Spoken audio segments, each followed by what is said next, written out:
our wheel spacing situation should be sorted. That's going to be the new back cave. I got you a present.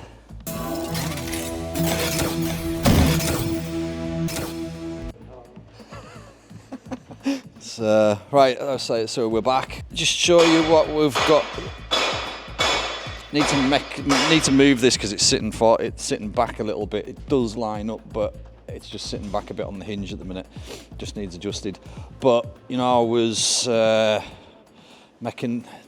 this in here, and I put these cuts in, and then pulled it in. Had the level just rammed in there.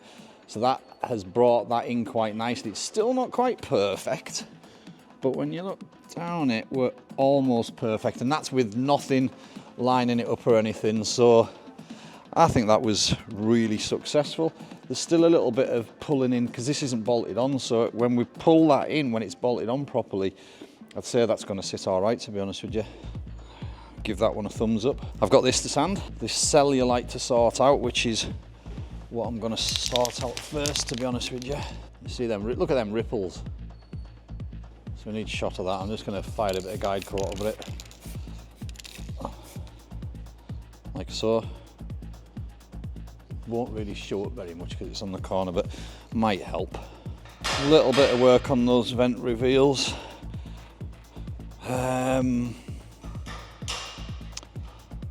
Prep the door cards and the skirts. Probably do the handles and the mirrors as well, and then that'll be everything ready for primer again. Just before I get started, I want to show you this. So I'm just going around the back of Jonathan's garage. We're in the back corner of the airfield. See that building over there? That's going to be the new back cave.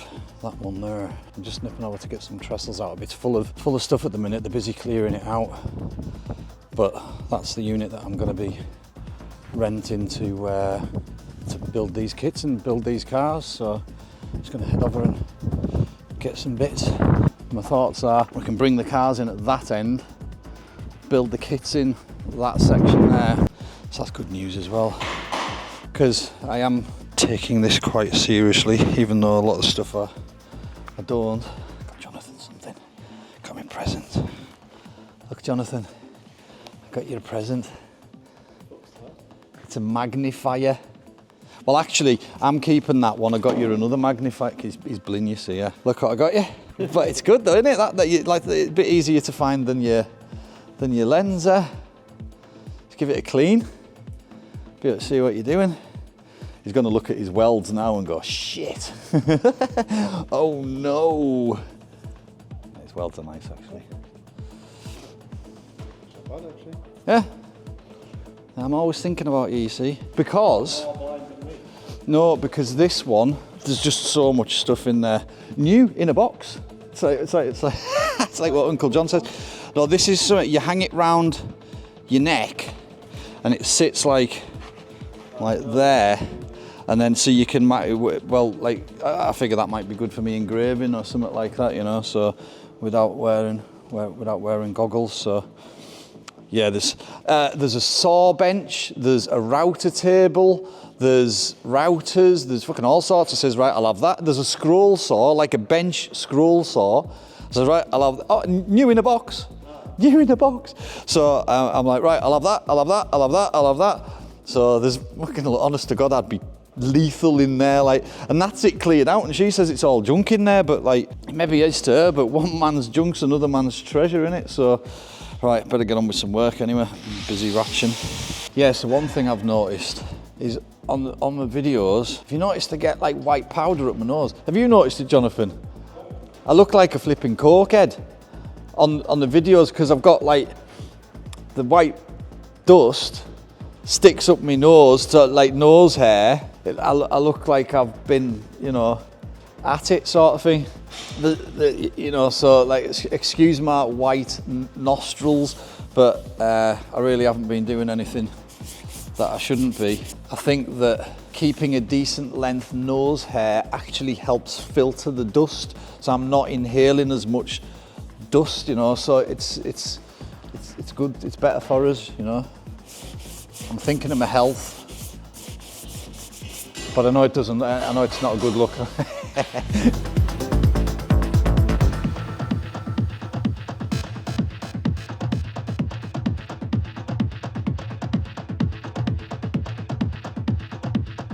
Saturdays aren't what they used to be though, are they? Like, I live in the town centre and in Carlisle, and the shop's in the town centre.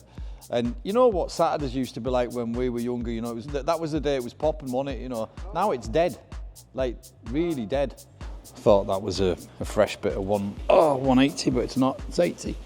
So I'll have to hit that with something smoother.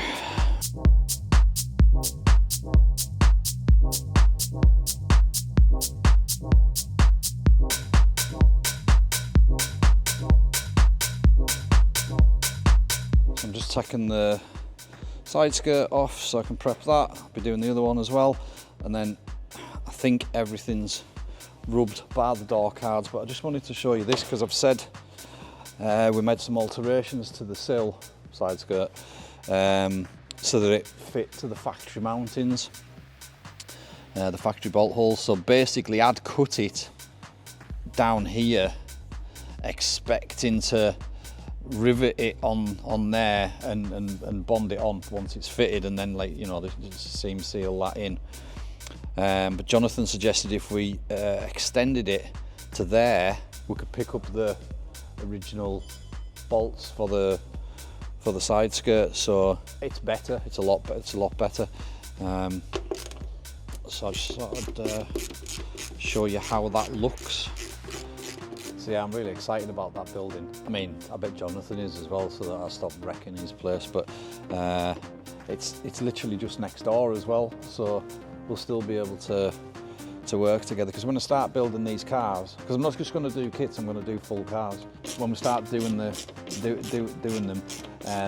bodywork will be done over there, and then we'll drive it round here and then do everything else, the suspension and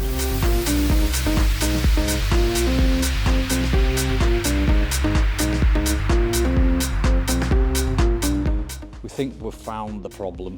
This side skirt is about 5mm longer at that point. It reduces down to about 2mm there. I think if we do this now, I think if we don't do this now, I'm going to regret it. So these are the last parts to prep. Obviously this is creating more work. If these moulds aren't right, then every reproduction part's not right, and therefore there's problems with the kit, and just can't be having that.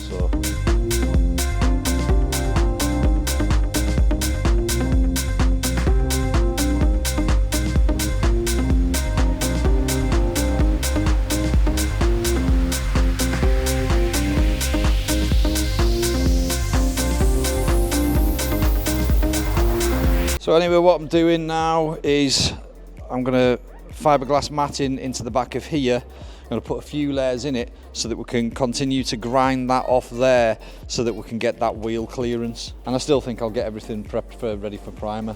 It looks like we'll be priming tomorrow then.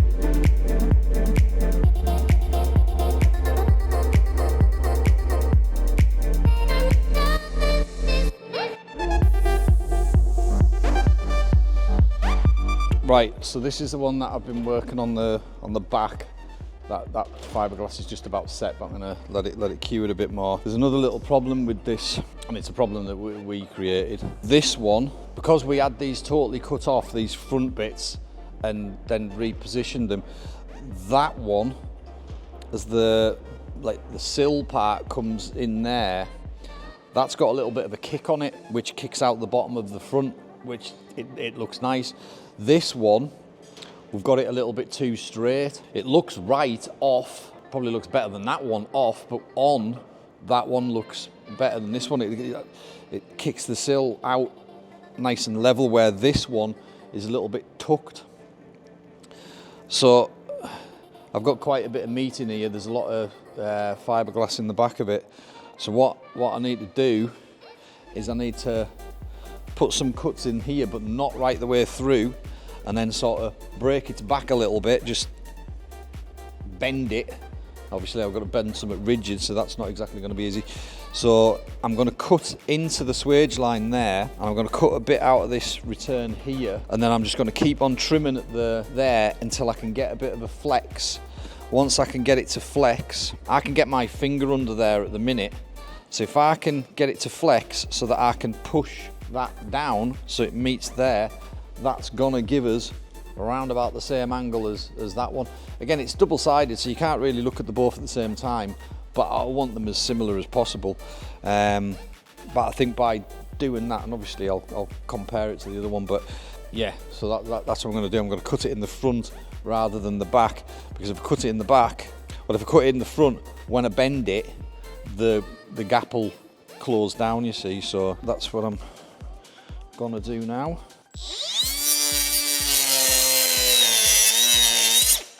But if I go too far, then it's going to come off and I've got to write mission again, so I can't go too far.